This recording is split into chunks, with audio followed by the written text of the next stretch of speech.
This is the key fob for the Honda Odyssey. It's got a lock and unlock button, and it's got a push-hold button for both side doors. To deploy the ramp, you're going to push and hold the passenger side button, and that's going to deploy the ramp and kneel the vehicle.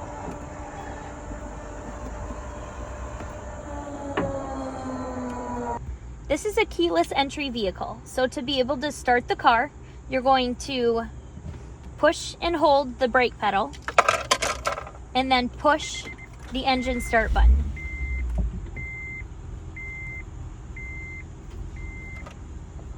Once the vehicle is on, you can access the volume control and the heat and air conditioning.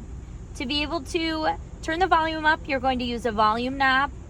If you'd like to turn audio off, you're going to hit the power button. For the heat and air conditioning, you've got an air conditioning button that you can turn on or off. You can turn all of the heat and cooling on or off. And then you use the knobs to turn the temperature up or down. And then you use the fan buttons to turn the fan power up or down. There are different settings on the left-hand side of the steering wheel for lights. You've got just your regular headlights, or you can set it to auto. Auto is going to use a sensor to turn the lights on or off depending on how sunny it is. Make sure that if you don't have the vehicle's lights on auto, that you always turn it back to the off position when you exit the vehicle. On the right-hand side of the steering wheel, we have the windshield wipers. You're going to turn it on